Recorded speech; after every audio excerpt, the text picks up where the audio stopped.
உங்கள் லைஃப்லேயே மிகப்பெரிய turning point அப்படின்னு பார்த்தா காதல் சுகுமார் அப்படிங்கிறது தான். அந்த அனுபவத்தை பற்றி கொஞ்சம் சொல்லுங்கள் சார். எப்படி அந்த ஆப்பர்ச்சுனிட்டி உங்களுக்கு கிடச்சிச்சு? ஒரு ஏரியாவில் பார்த்தீங்கன்னா ஒரு 4 நாய் தெருவுக்குள்ளே ஒரு 4 நாய் 1 மணி நேரம் இருக்கான். புதுசாக ஒரு நாய் உள்ளே வந்துச்சுன்னா அந்த 4 நாய் என்ன பண்ணுவோம்? துரத்து போகும். அந்த புது நாயை வந்து விரட்ட தான் பார்க்க. ஆக்சுவலாக அதோடைய அது நம்ம என்னண்டா அதுவும் உள்ள வரட்டுமே அந்த நாயை அனுமதிக்காது. நாம போகிற சோத்தை தின்ற நாய்க்கே வந்து இன்னொரு நாயை அனுமதிக்கணும் போது புதுசாக ஒருத்த விட்டுருவாங்களா? ஃபஸ்ட்டு தமிழ்நாட்டில் வடிவேல் சார் மாதிரி இமிட்டேட் பண்ணது முதல்ல நான் தான். ஸ்டேஜ் ப்ரோக்ராம்ஸ் ஆக்சுவலாக முதல்ல வந்து இந்த படத்துக்கு ஹீரோ வந்து பரத் கிடையாது. பாய்ஸ் படத்தில் நடித்த அந்த மணிகண்டன் தான். ஆமாம், மணிகண்டன் வந்து கூப்பிட்டு இந்த பையன் தான் இப்போ நடிக்கிறாங்க.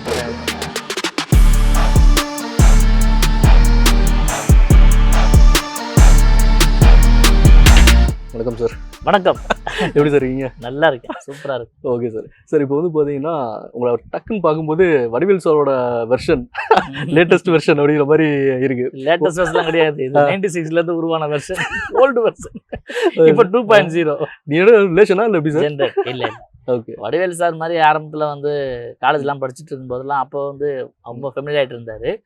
அதை பார்த்துட்டு நிறைய பேர் வந்து இவர் அந்த மாதிரி இருக்காருல, வடிவேல் மாதிரி இருக்காருன்னு சொல்லும்போது அதே மாதிரி பேசி கேட்டு ஜாலியாக அப்படி பழகி பேசி அவர் மாதிரி டான்ஸ் ஆடி அப்படியே ஸ்டேஜில் ப்ரோக்ராம் பண்ணி அந்த மாதிரி வந்ததுனால ஃபஸ்ட்டு தமிழ்நாட்டில் வடிவேல் சார் மாதிரி இமிட்டேட் பண்ணது முதல்ல நான் தான். ஸ்டேஜ் ப்ரோக்ராம்ஸ்னு அதுக்கப்புறம் சின்னத்திரை, அதாவது ராஷ்டிரிய ஊரம்புன ஒரு நிகழ்ச்சியில் முதல்ல அது ஒரு 100 வாரம் ரொம்ப பிரபலமான நிகழ்ச்சி. அதில் கிட்டத்தட்ட சின்னத்திரை வடிவேல்னே வந்து இது பண்ணிட்டாங்க. சினிமாவுக்கு வந்ததுக்கு பிறகு நான் அதை அப்படியே பண்ணுறதை விட்டேன். ஓகே. ஏன்னா அப்போ வந்து எப்போவுமே நல்ல ஒரிஜினல் பொருளுக்கு நிறைய டூப்ளிகேட் உருவாகும். அந்த மாதிரி நான் பண்ணிட்டு வரும்போது திரும்பி பார்த்தா ஒரு ரூபாய்க்கு 4 வடிவேல் இருக்காங்க. அப்போ அதை தாண்டா நீங்களே வச்சுக்கங்கன்னு சொல்லிட்டு அப்படி ஓடி வந்தாச்சு. Okay sir. இப்போ உங்கள் லைஃப்பில் சார் இந்த சினிமாக்குள்ளே வர்றதுக்கு எல்லாரும் சொல்லக்கூடிய விஷயம்னா ரொம்ப கஷ்டப்பட்டு தான் வர வேண்டியதாக இருக்குது. அந்த நம்மளை தக்க வச்சுக்கிறதுக்கு நம்ம ரொம்ப கஷ்டப்பட வேண்டியிருக்கு அப்படின்ற ஒரு பாயிண்ட் இருக்குது. உங்கள் லைஃப்லேயே மிகப்பெரிய டேர்னிங் பாயிண்ட் அப்படின்னு பார்த்தா காதல் சுகுமார் அப்படிங்கிறது தான். அந்த அனுபவத்தை பற்றி கொஞ்சம் சொல்லுங்கள் சார். எப்படி அந்த ஆப்பர்ச்சுனிட்டி உங்களுக்கு கிடச்சிச்சு? இல்லை, நான் சினிமாவுக்கு வரும்பொழுது பார்த்தீங்கன்னா கிட்டத்தட்ட ஒரு 19 வயசு இருக்கும்.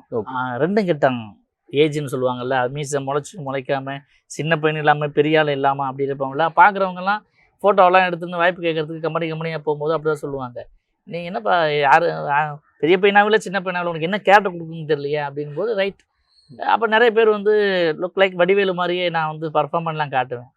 உடனே சொல்லுவாங்க ரைட் ஓகே சொல்கிறோம் அப்படின்ட்டு. அப்போ ஒரு நிகழ்ச்சியில் ஸ்டேஜில் ஆடிட்டு இருக்கும்போது ஒரு ராஷ்டிரியோடைய ஒரு பெரியன்னு ஒரு டைரக்டர் இந்த மாதிரி ஒரு நிகழ்ச்சி இருக்குது, வந்து காமெடி மாதிரி பண்ணுவீங்களா? பண்ணுவேன் சார் அப்படின்னு வாய்ப்பு தானே ஏங்குறோம். அப்போது ஒரு நிகழ்ச்சி பண்ணும்போது அது ரொம்ப கிளிக் ஆகுது. அதுக்கப்புறம் படிப்படியாக சினிமாக்குள்ளே வரோம்.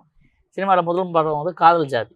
ஓகே, காதல் ஜாதி வந்து தனுஷோடைய அப்பா கஸ்தூராஜா சார் வந்து இயக்குற, எனக்கு அது முதல் படம். இளையராஜா சார் மியூசிக்கில் ரொம்ப ஏழு அழகப்பன் சாருடைய பையன் உதயா, அப்புறம் நம்ம பிரகாஷ் சார் எல்லாருமே வந்து பெரிய செட்டப். அதில் நான் சொந்த குரலையா பாடி ஆடி இருப்பேன். நான் பேசிக்காக ஒரு டான்ஸர் ஜிம்னாஸ்டிக் பிளேயருங்கிறதுனால அதில் எல்லாமே அப்போ ஜான்பாபு மாஸ்டர் சாங் அந்த மாதிரிலாம் படிப்படியாக வந்துகிட்டே இருக்கும்போது கமல் சாரோடைய அறிமுகம் கிடைக்குது. ஓகே, ஆமாம், அவர் 2 இடத்துல இருக்கிறீங்களே. ஆமாம், Virumandi and Vasoolraja PBS. விருமாண்டிய shooting டைமில் தான் நான் சார் பார்க்கும்போது சார் வந்து ஊர் அலங்காநல்லூருங்கிறதுனால ஜல்லிக்கட்டு பற்றி கொஞ்சம் நிறைய அனௌன்ஸ்லாம் பண்ணியிருக்கோம் ஊரில். ஓகே, அப்போது ஓகே, அப்புறம் அனௌன்ஸ் மாதிரி பண்ணி காட்டினோன்னா சரி இந்த படத்தில் ஒர்க் பண்ணுங்க அப்படின்னு சொல்லி அப்படியே போனால் தொடர்ந்து 2 வருஷம் அவங்க அப்படியே பயணித்தோம். அப்படியே போகும்போது தான் காதல் படம் வாய்ப்பு வருது. சங்கர் சாருடைய முதல் தயாரிப்பு, இயக்குனர் சங்கர் சாருடைய முதல் தயாரிப்பில் என்னை கூப்பிட்டு இந்த மாதிரி இது ஃபுல்லாகவே மதுரை தான் பேசிக்கு, ஆனால் இதில் என்னென்னா டப்பிங் கிடையாது. ஓகே, நேரடியாக எல்லாமே எங்கே பேசுகிறோமோ அது அப்படியே லைவாக வரும். டப்பிங்னு ஒன்று கிடையாது. அதனால் மதுரை ஸ்லாங் பேசுகிற நடிகர்கள் வேணும் அப்படிங்கிறதுல உங்களை வந்து டைரக்டர் வந்து ஓகே பண்ணியிருக்காரு. அப்புறம் பாலசக்திவேல் சார் பார்த்தேன், பேசினேன். ஆக்சுவலாக முதல்ல வந்து இந்த படத்துக்கு ஹீரோ வந்து பரத் கிடையாது. பாய்ஸ் படத்தில் நடித்த அந்த மணிகண்டன் தான். ஆமாம், மணிகண்டன் வந்து கூப்பிட்டு இந்த பையன் தான் இப்போ நடிக்கிறேன் கூட அப்படின்னா, இவனுக்கு என்ன ஒரு ஹெல்ப் பண்ணணும் அப்படின்னு கேட்டார். என்ன, எனக்கு மதுரை பாஷை மதுரை ஸ்லாங்கு கற்றுக் கொடுக்கணும். சரிங்க சார் அப்படின்னு ஒரு 10 நாள் ட்ரை பண்ணேன். ஓகே, அவன் பக்காவாக மெட்ராஸ் பாஷை, என்னப்பா இது ஒரே பெஜாராகுதுன்னு சொல்லி ஒன்றுமே புரியவே இல்லையா எனக்கு அப்படின்னாப்புல.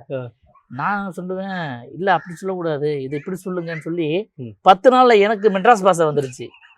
அவருக்கான மதுரை பாஷை வரவே இல்லை.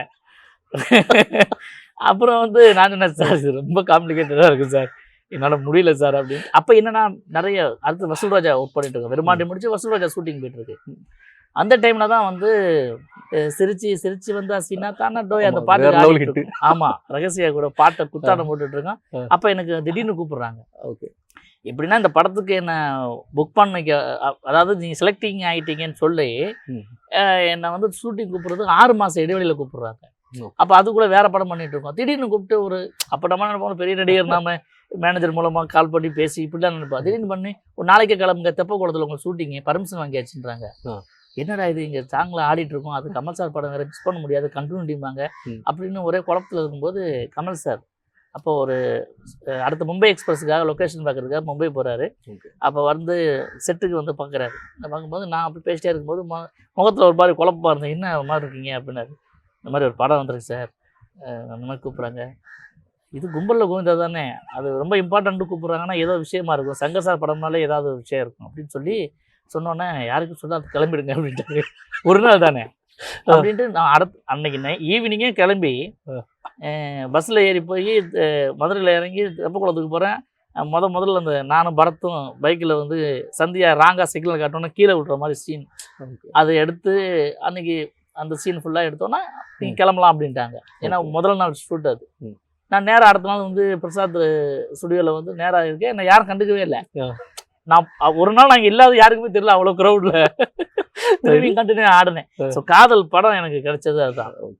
காதல் படம் வந்து மிகப்பெரிய அளவில் போய் அதுக்கு முன்னால் ஒரு 5000-10,000 அப்படின்னா திண்டமான விஷயம். ஏன்னா நம்ம வந்து பெரிய பின்னணி எதுவுமே இல்லாமல் சினிமாவில் ஒரு 400 ரூபாயோட ஓடி வந்த ஒரு ஆள். இந்த படம் வந்து ஒரு 10 நாளில் என்கிட்ட வந்து பார்த்தீங்கன்னா ஒரு 8 லட்சம் ரூபாய் இருக்குது அட்வான்ஸ். எந்தெந்த படத்துக்கு வர்றாங்க, புக் பண்ணுறாங்க, கொடுக்குறாங்க, வச்சுங்க சார் பண்ணலான்னு அந்த படம் அப்படி போகுது. ஒரு நாள் நான் போய்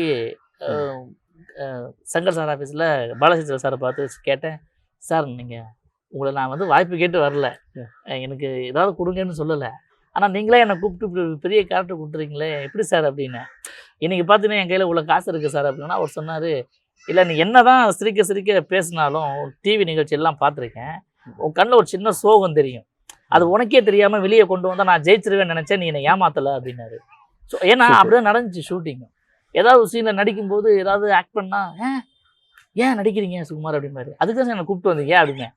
இல்லை இந்த சுகுமார் முத வாய்ப்பு தேடி வந்து என்னடா வாழ்க்கை இப்படி ஆயிடுச்சே நினச்சி ஏங்கிட்டு தவிப்பான் இல்லையா, அந்த சுகுமார் வேணும். நாமளே இங்கே ஒண்டியாக சுற்றிட்டு இருக்கோம், நம்மளை நம்பி வேற ஒரு பொண்ணை கூப்பிட்டு ஓடி விட்டான் அப்படிங்கிறதெல்லாம் ஒரு தவிப்பு இல்லையா. அப்படிங்கும்போது சார் இப்போ பாருங்க சார் அப்படின்னு சொல்லி நம்ம நடிச்சு காட்டுறோம் இல்லையா. கரெக்ட் அப்படிமாரு. அப்போ டேக் போகலாமா சார், இல்லை அதை எடுத்துட்டேன் அப்படிமாரு. ஸோ எங்களுக்கே தெரியாமல் நிறைய நடிகர்கள் அதில் வந்து அறிமுகமானவங்க. நானும் பரத்தையும் தவிர மீது எல்லாருக்குமே புதுசு அந்த படம். அது பெரிய அடையாளமாக மாறிடுச்சு நீங்கள் சொன்ன மாதிரி. இல்லை சார், எனக்கு வந்து நார்மலாக சொல்லும்போது காமெடி ஆக்டர் சுகுமார் அப்படின்னு சொல்கிறத விட எனக்கு வந்து என்ன கேரக்டர் கொடுத்தாலும் நீங்கள் செய்யக்கூடிய ஒரு ஆர்டிஸ்ட். இப்போ எல்லா விதமான கேரக்டரும் பண்ணிருக்கீங்க. சோகமாக இருக்கட்டும், இன்னும் சந்தோஷமாக இருக்கக்கூடிய ஒரு இதுவாக இருக்கட்டும், எல்லா குணச்சித்திர படங்களையும் நீங்கள் நடிச்சிருக்கீங்க. ஸோ இதில் நீங்கள் இவ்வளோ தூரம் கஷ்டப்பட்டு இந்த காதல் படத்தோட இவ்வளோ பெரிய வெற்றி, அப்புறம் விரும்மாண்டி, வசூல் ராஜான்னு நிறைய படத்தில் பண்ணியிருக்கீங்க. பட் அதை தாண்டி போகும்போது ஒரு சில விஷயங்கள்லாம் கொஞ்சம் டவுன் ஆன மாதிரி ஒரு ஃபீல் ஆகுது சார் நீங்கள். ஆமாம், அது என்னன்னா சில விஷயங்களை நாம் தீர்மானிக்கிறதே கிடையாது. அதாவது இப்போ நாமளே நம்ம செதுக்கிக்கிறதா தான் பரவாயில்ல, சினிமாவில் நம்ம என்ன வேணால் ரெடி ஆகிக்கலாம். பட் நம்ம இயக்குனர்னு ஒருத்தர்கிட்ட கிடைக்கும் போது அவர் நம்ம ரெடி பண்ணுவார். அவர் எதிர்பார்ப்பார் இந்த பையன்கிட்ட இந்த டேலண்ட் இருக்குது, இந்த இது இருக்குது அப்படின்ட்டு. இப்போ உதாரணத்துக்கு நான் வந்து பேசிக்கலாக டான்ஸர், நான் கிளாசிக்கல், வெஸ்டர்ன், ஃபோக் எல்லாமே ஆடுவேன். அதுக்கு அதே மாதிரி வந்து சிலம்பாட்டம், குங்ஃபு, கராத்தில் பிளாக் பெல்ட்டு, ஷட்டோகனில் வந்து நான் பிளாக் பெல்ட்டு, இதெல்லாமே நான் பண்ணுவேன். விரும்மாண்டி படத்தில் ஒரு சீனில் வந்து பெல்ட் அடிக்கிறதுக்கு ஆள் வேணும் நாளைக்கு அப்படின்னு கமல் சார் கேட்குறாரு. சார் நானும் அடிப்பேன் சார்னு ஓடி போய் யாரோ குழால நின்னேன். ஐயோ இந்த சாங்கில் எங்கே அடிச்சு காட்டுக்குனாரு, நான் காட்டு கட் பண்ணி பேக் சம்மர் அடிச்சு காமிச்சேன். சூப்பரே, ஆனால் உங்களை இந்த பாட்டில் நான் யூஸ் பண்ண முடியாது. இந்த கும்பல பூ சுற்றின்னு ஒரு பாட்டு வரும்ல. ஆமாம், ஐயோ என்ன சார் இந்த பாட்டிலே விட்டீங்க, நல்ல பாட்டு சார் அப்படின்னு நான் கண்ணெலாம் கலங்கிட்டேன். அப்புறம் வந்து தோளில் கை போட்டு சொன்னார், இங்கே அதாவது எல்லா இடத்துல போய் பல்ட் அடிக்க தெரியும் சொல்லாதீங்க, எனக்கு ஏன் எல்லா படத்துலையும் பல்ட் அடிக்க விட்டுருவாங்க. இப்படித்தான் நான் வந்து நினைத்தால இன்னைக்கு படத்துல வந்து மைக் வச்சுட்டு பாடி பயங்கர ஹிட் அந்த படம். அதுக்கப்புறம் அதுக்கடுத்து பார்த்தோம்னா மைக் வச்சு ஒரு பாட்டு வைக்கிறாங்க சென்டிமெண்டா. எந்த படம் இப்போ எந்த படம் நான் ஒப்பந்தானாலும் கமல் சாரா டே அந்த மைக் எடுத்து வைடாம இங்கே ப்ராப்பர்ட்டியில், ஏன்னா மைக் வச்சு ஒரு பாட்டு இருக்குன்னு. என்னடா அந்த மைக்கை விடுறது, மைக்கை வச்சுட்டு என்ன பண்றதுன்னு தெரியாம இருக்கும்போது மோகன் ஒருத்தர் வந்தாரு. ம். அவர்கிட்ட மைக்கை கொடுத்துட்டு ஓடியாந்துட்டேன் அப்படிப்பாரு. மைக் மோகனா? மைக் மோகன். ஸோ அதனால இப்ப ஐஸ்வர்யா ராயே வந்து அறிமுக படத்துல தங்கச்சியா நடிச்சிருந்தாங்கன்னா இப்போ வரைக்கும் தங்கச்சிக்கார தான் கொடுத்துருப்பாங்க, இல்லைன்னா அக்கா கார்ட்ட கொடுத்துருப்பாங்க. ஸோ அறிமுகமாகறதுக்கு ஒரு விஷயம் ஒன்று இருக்கு இல்லையா, அதுதான். அந்த மாதிரி தான் ஒவ்வொருத்தருக்கு அது கிடைச்சிருக்கு. என்ன கேட்டாங்க நிறைய பேர், வடிவேல் நீ காதல் மாதிரி ஒரு படம், காதல் மாதிரி ஒரு படம் தான், காதல் மாதிரி திருப்பி ஒரு படம் எடுத்தா ஏன்னா காதல் மாதிரியே படம் எடுத்துருக்கீங்கன்னு கேட்பாங்க. ஸோ ஒரு படம் மாதிரி ஒரு படம் இருக்காது. எல்லாமே அவங்கவுங்க எண்ணங்களில் உருவாகிற விஷயங்கள் தான் தனித்தனியாக அந்த மாதிரி. ஸோ நான் எதையும் டிராபேக்னு எடுத்துக்க மாட்டேன். எல்லாத்துக்கும் பயணத்தில் எல்லா தடங்களும் தான் வரதான் செய்யுது. இங்கேருந்து வீட்டுக்கு போகிறதுல 10 சிக்னல் வருது, 1000 பேர் குழுக்குள்ள போகிறான், எல்லாம் தப்பிச்சு வர மாதிரி தான்.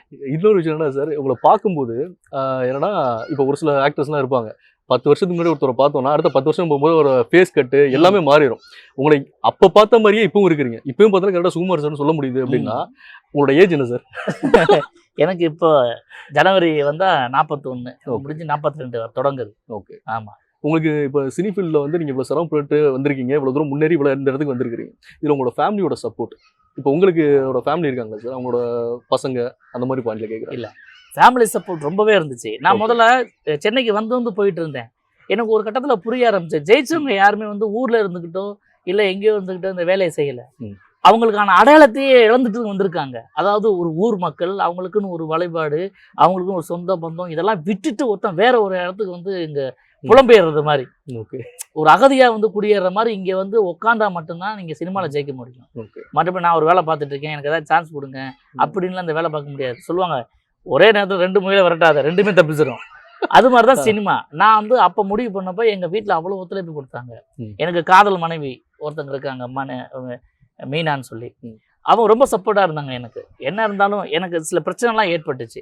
அப்போ ஏற்பட்டப்போ ஏங்க உங்களை வந்து மிரட்டுறவங்க வந்து உங்களுக்கு ஈக்குவலாக இருக்கிறதுனால தான் அவங்க பயப்படுறாங்க, அதுக்கே நீங்கள் பயந்து வந்து வேணாம் சினிமா வேணாம் ஊருக்கு போயிடலான்னு சொல்கிறீங்களா, எங்க சப்போர்ட் பண்ணியிருக்காங்க. உங்களை யார் சார் மிரட்டணும்?